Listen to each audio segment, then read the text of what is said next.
Така, се враќаме назад во студиото по краткиот блок вести. Веќе, како што кажав, ни пристигаат првите гости за денешното издание на Добро утро секоја утро. Во студио со мене е Никола Ривстевски, магистар по маркетинг и менеджмент. Здраво, живо. Добро утро секој утро, меѓутоа нема да зборуваме за маркетингот и за менеджментот, или пак ќе опфатиме еден дел од тоа како да се менеджира со културното наследство на Овчеполието. Токму така. Ќе зборуваме за Овчеполието. Поздрав сите кои што не гледате, се токму од овој предел на Македонија. Како започна приказната со тебе и со изнаоѓањето и давањето акцент на културното наследство на Овчеполието? Здраво, живо, ви благодарам за можноста да проговориме пред гледачите за природните ресурси и културното наследство на Овчеполскиот регион. Овчеполскиот регион представува предел кој што е со многу природни ресурси и непроценливо културно наследство, како што знаат да кажат многу научни работници. Во нашиот крај имаме многу сончеви часови, околу 3000 сончеви часови годишно. Сме регион кај што е еден од најповолните, заедно со јужниот дел од Македонија, еден од најповолните региони за ветерница, односно со најмногу ветер. И покрај тоа што водата во последните децении, последниот век е повлечена од речните корита длабоко по земјата, сепак потврдено е дека има огромни количества на вода под површината на земјата. Па сето тоа го прави Овчеполието регион кој што во иднина би требало да доживее вистинска заштита и правилно управување со тие природни ресурси. Како општина Свети Николе има околу 300 потврдени официјално и неофицијално неколку пати повеќе непотврдени археолошки локалитети. Мојата работа за истражување на родниот крај и на природните ресурси и културно наследство на цела Македонија започна уште пред околу една деценија. За ова се интересирам уште од млади години, но соочувајќи се со целата домашна литература од стари книги и весници и семејното наследство, имајќи можност да проучувам странски библиотеки и домашни, но и интернет библиотеки и дигитализирани изданија, бидејќи сме 21 век, веќе странските библиотеки имаат објавено многу дигитализирани изданија онлайн, во делот кој што пишува и за нашата Македонија и за мојот роден крај. Почнав да објавувам книги, автор сум на дузина книги, имам дигитални и печатени изданија, како што можете да видите овде. Во 2016 година објавив книга Имагинариумот на доктор Сонце, рецензирана од нашиот уметник Александар Станковски од Македонија, од новинар од Бугарија Стојче Керев, филозоф од Србија Велимир Абрамовиќ и научник од Хрватска Домагој Николич. Во следната година, 2017, продолжив со објавување на книги, ги објавив зборник за Овчеполе, книга прва и книга втора, во кои што се содржани мои авторски текстови, стари текстови за Овчеполскиот регион, но и многу фототипи од пред 160 години па наваму, многу фототипи оригинали од стари книги.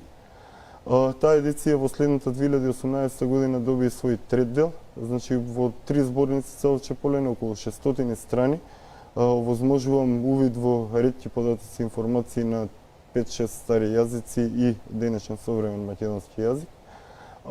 Продолжив со објавување на книги и го објавив 2018 зборник за Кратово, книга прва. Кратово ми е соцски регион. Продолжив во 2018 со објавување на книги со Свети Николе, главната населба во Овчеполската котлина и книгата за Овчеполските работи. Во тоа последно издание, книгата за Овчеполските работи, вметнувам дел од мојата магистарска теза, одбранета во 2017 година, насловена како управување и маркетинг на туристичкиот потенцијал во Овчеполската котлина, работејќи со меѓународна научна организација Superbrain Research Group во последните 5 години, истражувајќи, вршејќи неинвазивни археоакустични истражувања. Предпоставам дека може да се префрлиме сега да зборуваме за сите оние видеа кои што не ги испрати, а тоа е на пример, ајде да ги запознаеме гледачите што има во Свети Николе за древниот град Бела Зора. Имаме видео од Бела Зора. Ајде да го покажеме и да кажеме што значи Бела Зора како културно наследство кое што го имаме. Според официјалната археолошка наука, овде живееле луѓе од 7-8 до 2 век пред наша ера, што ќе рече од пред околу скоро 3000 години, од сега назад. Ова е потврдено дека ова архитектура, древна архитектура е потврдена дека е токму од тој период, градена од античките пеонци. За овде се представува дека била бил еден од најголемите градови во античката историја, Била Зора или на нашки читано Бела Зора. Да. Ова се видео од дрон кој што ги снимивме со Дуле Јанев пред неколку години. Дел од овие кадри се достапни и на интернет. Ова е дел од првата епизода од нашиот мини серијал, кој што официјално ќе го гледаат сите онлайн бесплатно пред Свети Никола оваа година. Што значи серијалот? Што ќе ни прикажете во серијалот?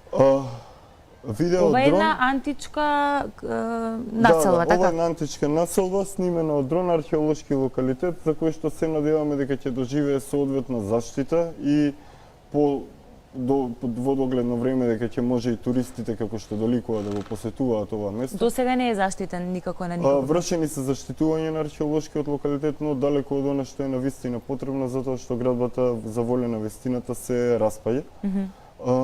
Освен овој локалитет има многу локалитети, ова е најрепрезентативниот локалитет, многу стар, постар од Лесно ли е, Ираклија. например, јас како граѓанин, да лесно ли можам да достапен ли е? Да. Еден од ретките, можеби и првиот локалитет до кој што се направи асфалтен пат, значи достапен е со автомобил до самото место, секој заинтересиран може да го види, се наоѓа во непосредна близина на селото Кнежје, на околу 3 километри од Свети Никола. Добро. Покрај Била Зора или Бела Зора, што друго можеме да... Еве геоглифот, кој што исто така интересно. Интересен, како да кажа, еве го, во моментов го гледаме Може геоглифот. да се стигне пеш од Свети Николе, затоа треба помалку од околу 1 час, или да се вози со автомобил до селото Црнилиште, па од таму до самото подножје на геоглифот. Што представува? Има ли некое значење ова што го гледаме на самиот геоглиф? Според повеќе истражувачи, повеќе значење, според официјалната археолошка наука, ова се само воени ровови, но според истражувањата и научните трудови кои што ги објавивме со Super Brain Research Group, овде потврдивме дека овој символ кореспондира со созвездие на небото и се огледува символот на земјата со созвездието на небото точно во денот кога е роден ден на Александар Македонски во античката историја. Потврдивме со истражување дека под овој рид, длабоко под ридот на околу 20-30 метри, се наоѓаат интелигентни структури, односно подземни комори, кои што е можно Што значи тоа подземна комора? Значи дека има место каде што е нешто нешто... интелигентна структура, токму така Значи, совршена нешто внатре геометриска е изградено. пропорција. Нешто внатре е изградено. Се надеваме дека официјалните институции ќе дозволат истражување кои што би биле соодветни на векот во кој што живееме, за да ова место детално се проучи и да се потврди или негира таа хипотеза. Како може тоа да се направи? Од каде ги имате овие информации? Дали некој успел внатре да види? Внатре не, извршивме во 2014 Со во два некоја сонда, наврати. предпоставувам? Сонда не правивме неинвазивни археоакустични истражувања со научен тим кој што истражувал до сега на многу локации низ Европа и на други континенти во светот. Го снимаме преку микрофони, хидрофони, она што го има под земјата. Имаме саунд инженер, звучен инженер и наш стандард според кој што определуваме што има под земјата. Еве уште еден апел, би било убаво да не поканат официјалните институции да ги дозавршиме истражувањата со софистициран георадар, кој што е потребен за дополнителна потврда на она што го потврдивме со првите истражувања. Добро, после ќе се вратиме повторно на овие работи, само да испрезентираме што се има во Вчеполиот и што се имаме како културно наследство. Со новиот автопат кој што се отвори, извинете, што е причина? Да, скоро поминав нели низ тој предел таму, да, блиско е, достапно е, значи лесно е достапно, секој што сака да го види ова може да го види, а кога веќе е достапно, тогаш треба да се најде начин како и да се истражи. Токму така. На една од клучките пред Свети Николе, кај селото Преот, од новиот автопат идејќи од Скопје на кај Штип, односно Свети Николе, многу луѓе се исплачуваат за да се качат на ридот на возвишението Ѓуриште, каде што се наоѓа Ѓуричкиот манастир. Ајде да го видиме, да, ова е Ѓуриште. Ги снимките од Дуле Јанев. Ѓуричкиот манастир е многу стар манастир, се реновираше со помош на локални фирми и многу луѓе пред неколку години, како што можете да видите, одново изградено се. Има конаци, може да се преспи овде. На овој рид е потврдено и многу археолошки локалитети, не само од средниот век и од блиското минато, туку и од многу подалечното минато. Многу луѓе доаѓаат овде за да уживаат во онаа дива природа во Вчеполско. Ова е еден од ретките ридови кои што ги имаме. Висок е околу 850 метри надморска висина. Таму се наоѓа една од најголемите, мислам, метеоролошки станици, како топка за метеоролошки мерења. Освен овој посреди овој манастир има стара давова шума, каде што многу го користат тоа за чист воздух, многу луѓе. Пред околу 40 години, зашто имам објавено во мојата книга Зборник за Овче поле книга прва, ѓуриште е потврдено како воздушна бања, односно за и покрај не многу големата надморска висина, многу болни од различни болести доаѓаат овде да се лекуваат, односно да си регенерираат своите организми. Да. Добро, многу работи нуди овчеполието. Очигледно не е многу направено за да се истражи што се има овој предел во Македонија. Следејќи ги препораките на Светската туристичка организација и на големите туристички организации и работници во Европа и во светот, ние имаме се што е потребно за веднаш и сега да почнат да се прават подготовки за пролетта која што не доаѓа. Односно, луѓе вака и онака доаѓаат во Овче поле и во Свети Николе. Се интересираат многу луѓе за Свети Николе е единствениот град со име на светец во Република Македонија. До 45-та името било Свети Никола, а не Свети Николе. Па така многу луѓе заинтересирани за различен вид на туризам доаѓаат. Не сите се интересираат од оној high level хотели со многу звезди, спа центри, голф терени, нитана. Многу луѓе, посебно искусните туристи, милуваат додат во негимнати места, во дива природа. А овчеполието токму тој го нуди. Колку е развиен туризмот? Колку државата помага? Дали долго време го работите ова? Дали сте успеале да искомуницирате Министерство за култура? Каков е нивниот однос кон ова вие што го работите? Имаат ли интерес да се заштити во културно наследство, да се пушти екипа да се истражи? Официјалните институции како археолошки музеј, археолозите преку студентите, професорите си прават археолошки истражувања. Но тоа како и во цела Македонија тоа завршува таму. Значи ние сме менаџментот, односно управувањето на културно наследство е далеку од нивото на кое што треба да биде во однос на потенцијалот со кој што располага. За туристичка работа во Овчеполието, конкретно во општина Свети Николе, прво треба да се обрне внимание на екологијата и да се актуализираат и оние веќе популаризираните места. Не само овие кои што испомнавме, туку и многу други во регионот. Да се активираат млади луѓе кои што имаат завршено туризам или кои што се занимаваат со вакви работи. Има доволно ресурси да имаме Ѓурички манастир, извидничко друштво, има огромен извиднички дом. Во околината во соседните општини има хотели, ако во нашата општина нема, има помали туристички капацитети и се што треба да се направи, официјалните институции да покажат волја за подобрување на комуникацијата помеѓу нив, нас, познавачите на регионот и локалното население, за да, како што препорачуваат и надворешните институции, сето тоа да се вмрежи и да се подигне не само туризмот, туку и целата економија, не само во Овче поле, туку и во цела Република Македонија. Пред малку изборувавме за тоа зошто се е сконцентрирано во Скопје, зошто тука сите се сконцентрирани, работни места и останато. Ово што го зборувате, значи заживување на останатите делови од Македонија. Сакам да се вратиме на геоглифот. Уште еднаш да го видиме, затоа што навистина интересно изгледаше. Ајде да повториме уште еднаш што значи оној знак. Кажавте дека е знак на созвездие, така? Да, ова што во моментот го гледаме. Може да се види во старите писма, како што е линеарното Б писмо, но од сега кога што го гледаме од правец север-југ, доколку се забележи она како што е како наша буква М или превртено В, тоа е созвездието Касиопеја. Кога погледнеме на ноќното небо и ја видиме звездата Северница или Поларис, ќе забележиме дека на едната страна од неа е кај не е малата мечка, на едната страна од неа е големата мечка. Колку што е растојанието од Северница до големата мечка, на другата страна е растојанието до Касиопеја. Огромно созвездие. Во митот за Касиопеја, за еден од првите пати во кои што се појавува Персеј во древните митови, кои што всушност го представува повисокото јас на македонските владетели. За ова место потврдивме, како што споменав претходно, постоење на подземни структури, односно комори, кои што би можеле да бидат храм, гробница, градба, поврзани со времето на пеонците, односно Александар Македонски. Добро, дали за ова сте успеале странците, колку што кажа колеги од странство кои што соработувате? Да, со одобрение на домашните институции ние го правевме тоа, нормално, со одобрение. И престана сето тоа? Престана сето тоа, кога престана? Престана 2014-та.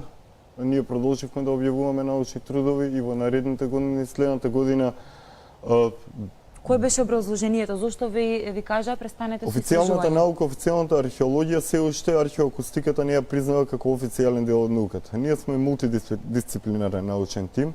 Се занимаваме не само со археоакустика, како што спомнав, туку исто технологијата на Никола Тесла. Најголемите балкански експерти за Тесла технологија ми беа во Свети Николи и меревме со такви сонди, како што знаат и нашите официјални институции имаат резултати. Она што треба да се направи е да се потврди или негира нашето, секој ќе се потврди со георадар, при што би се олеснила работата на археолозите и би се знаело од каде би можело да се влезе, за да се почне да се види што има внатре. да почнат да се истражуваат тие подземни градби. Освен ова би пуштил еден апел повторно, зашто почна веќе официјална комуникација преку мојата научна организација, чие што седиште е во Трст, Италија, за збратимување на Свети Николе со Бари во Италија, каде што се моштите на Свети Никола, затоа што Свети Николе е единствен град со име на светот во Република Македонија, односно Свети Никола, таму се моштите. Би било убаво ние да ги посетуваме нив на летен Свети Никола, кога е таму празникот на моштите, тие нас на зимски Свети Никола. Денес е убав празник, па и би спомнал уште едно нешто. Многу пати заинтересираните читале на моите интернет страници во книгите сум споменувал за постоење на еден крст на Свети Николе, односно како стари цркви и крстови прават символички крст над Кој градот. се види, претпоставам, од птичја перспектива. Повторно така, да, од птичја перспектива. Кога човек ќе дојде во Свети Николе и види дека црквата Свети Никола е на север, на југ дека е крстот Свети Спас, на запад дека е Свети Илија, Ридот Свети Илија е еден стар крст таму, а на југ дека е црквата Свети Стефан, кај што се денешните гробишта. Тие линии се пресекуваат точно како крст во денешниот центар на градот во близина на место каде што е денешната полициска станица, каде што порано имало џамија, пред која што имало црква, за која што во мојата книга Свети Николе главната населба во Чеполската котлина објавив дека според кажување на стари светиниколчани се викала Архангел Михаил, била разурната нели на денешниот празник и била уште не да го разурната за време честитаме. на Австро-турска војна. Така ќе го честитам уште наш празникот Живи и здрави. мендено на сите кои што имаат денеска слава. И сега ми останува во главата ова што ми го зборувате за геоглифот. Верите дека ќе се вратиме уште еднаш на Бела Зора, ќе ги видиме сите знаменитости, ќе упатиме апел да доаѓаат почесто во Свети Николе да ја го посетат ова прекрасно место. Велите, она што се наоѓа над геоглифот го покажува што датумот на раѓање на Александар Македонски? Токму така преку А доле софари. верите дека има гробница. Сега малку ќе биде конспирационо, ама зошто го покажува датумот на раѓање ако доле има гробница? Официјално во Дали научен тука труд може би има гробница на некој, ете да не кажам. Официјално во научен труд ние објавивме дека доколку е гробница, е можно да е поврзана со Александар Македонски и неговото најблиско обкружување. Бидејќи неговиот датум на раѓање Токму со така. звездието, а доле претпоставувате дека има гробница. Да, Паскал Камбуровски објавил една книга Тајната на Олимпија во кој што Кој би можел тука да е закопан? јас прво се надевам дека и да е гробница дека нема тело внатре, затоа што многу години народски кажано му стоиме над глава на кој да е таму и го реметиме. Од друга страна се надевам дека археолозите потврдија не само антички градби, не само неолит што е 8000 години од сега назад, туку и палеолитски станици во Овче поле, па што датира пред десетици илјади години, некој живеел таму. Се надевам дека ќе дочекаме соодветни споредбени ДНК тестови на тие луѓе кои што остатоците од тие луѓе кои што живееле таму, вклучително тоа се однесува и доколку овде има некакви ДНК остатоци и на луѓето кои што денес газиме по Може ли е да е Овчеполско тука дло. гробот на Александар Македонски? Бидејќи неговото созвездие горе, гроб има, гробница претпоставувате дека има, зашто би имало созвездие ако нема доле? Ми Ќе кажувате... се навратам на едно од браќа Миладиновци и на една легенда. И старите велеле жив е цар Александар Македонски, така да.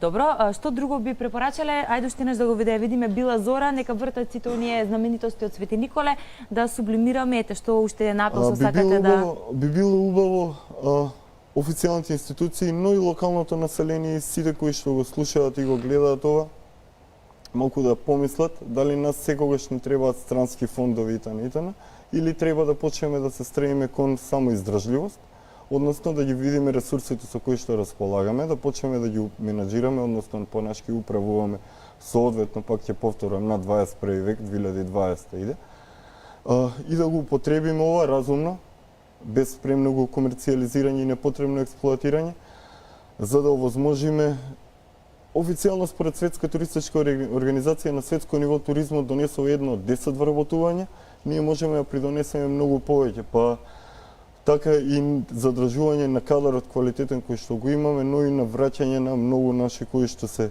иселени. Сите заинтересирани можат да дојдат во Овче поле и во Свети Николе, не и на пролет кога е топло, туку и сега пристапно е, достапно е, има места кои што се Фала Богу и временските услови се на наша страна сега за тоа. Екстремните места се за некои потопли времења, пролет, лето, како редени камења или ѓаволски ѕид, некои такви места, клисурата на Брегалница, но ова што го гледаме, Ѓуриште, Говедар камен, Дигнат камен, Свети Николе како град, музеи, Немањици, Мечкуевци, Ранченци, Кнежие, Геоглифот, мистичните чешми, целата Трстеник, Преот, Сопот, сето тоа е достапно и кој сака може да повели, кој не е бил, нека се увери во она што го зборуваат многумина, односно дека Овче поле е едно од најубавите места не само во Македонија, туку и пошироко, па и научно е потврдено дека овде е единствената степа во овој дел од Европа. Никола, ви благодарам за гостувањето, за исцрпниот разговор. Се надевам дека горе-доле во овој период што го имавме, офативме повеќе знаменитости за Овче поле, а бидејќи доаѓа викенд, денеска сме четврток, утре петок, па нели викендот е пред нас, зошто не го посетиме Овче поле, сите овие прекрасни знаменитости кои што имавме можност да ги видиме преку камерата на колегата, како беше? Дуле Јанев. Да, ги монтира Мартин Стоилов, Бубамара ми помага за книгите. Поздрав до сите овчеполци и до сите гледачи на вашата телевизија. Се приклучувам кон поздравот, почитувани, правиме кратка пауза тука, па продолжуваме со нашите гости.